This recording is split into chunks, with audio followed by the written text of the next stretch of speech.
Hello everybody and welcome back to another Copious FC video. We're going to be going over Man United's transfer rumors and also Alisson Becker staying at Liverpool next season. He has been informed by the club that they do not want to sell him this season or this summer, and it looks like his potential of going to Juventus has fallen off the roof. It does not look like he'll be going to the club, even though he had a long-term deal lined up with the club. It looks like if he were to leave, it would have to be him pushing his way out, and that does not seem to be the case. He has been on good terms with Liverpool for quite a while now, and it does not look like he'll be leaving. So that's basically, done for. They are not going to be moving off him. And honestly, makes so much sense if you're Liverpool. Why would you want to move off a top 5 goalkeeper in the world when healthy? Yes, he misses games. He misses about a quarter of the games each season.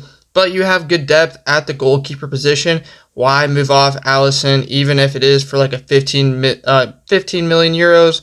That's nothing. It's a goalkeeper, transfer fee, which are usually much smaller than most, other positions. But still, why would you want to move off of him when he's a top 5 at the position potentially? So let's head into the Man United news. So it looks like Man United are completely set on 2 guys right now. Tonali from Newcastle. He's in deep talks to sign with the club on some sort of fee between 80 and 100 million euros.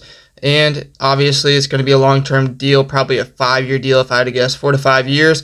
Also with that, we got Ederson from Atlanta, or how do you say it, from Serie A, finished 7th, this year in Serie A standings.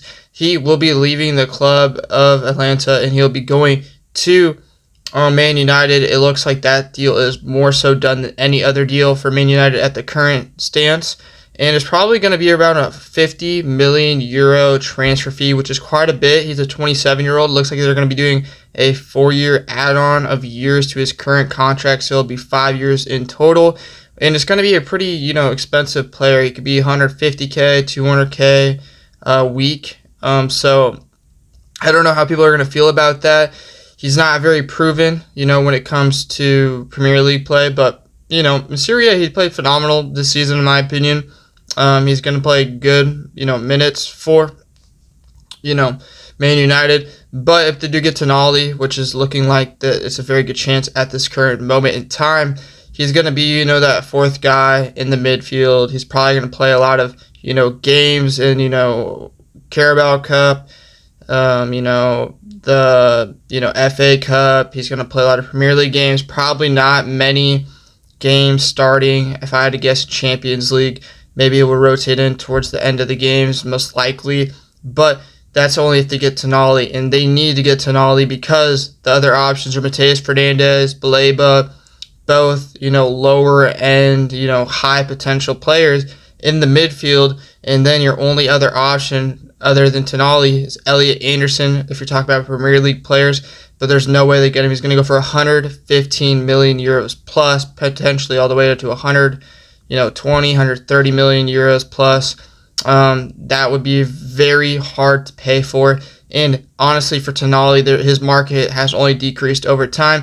If Real Madrid do not move off Tchouaméni, there's no way they're going to go for that player. And with Enzo Fernandez now seemingly on the market, it does open up a lot of doors for Enzo Fernandez and Elliot Anderson to move out of their current clubs.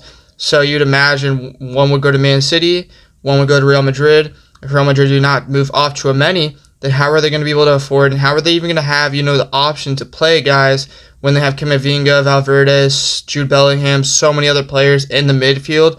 They don't need Enzo Fernandez. They don't need Tonali. They don't need Elliot Anderson if they're not going to move off of Camavinga or Tchouaméni. So it only makes sense for Tonali to fall to Man United and probably get him at a little bit of a cheaper deal, if I had to guess, because it's not like you're going to have many other clubs lining up to go sign him, because the transfer fee is going to be too expensive for most other clubs outside of the Premier League, and you're not going to see him going to Everton, obviously.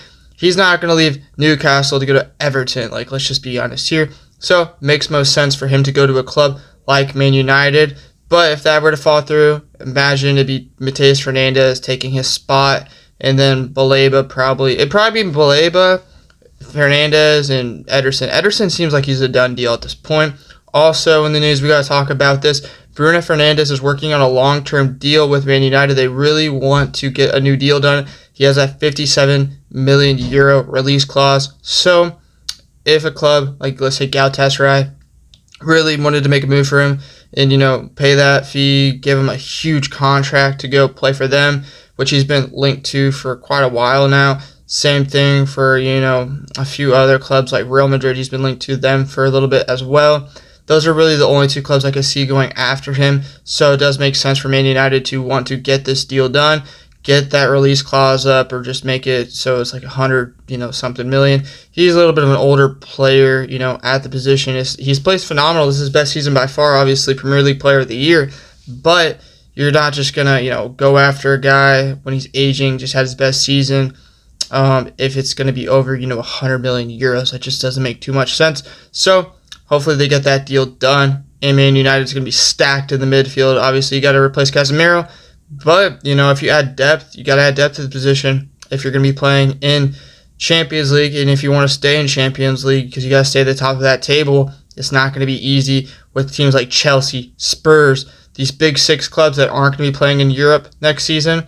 They are going to be coming for the top of the Premier League, and especially Chelsea, man, with Xabi Alonso, and they're going to just keep adding players. It's going to be very interesting to see what that team looks like. Make sure to like, make sure to subscribe, and I'll be getting back to you guys with more transfer rumor news.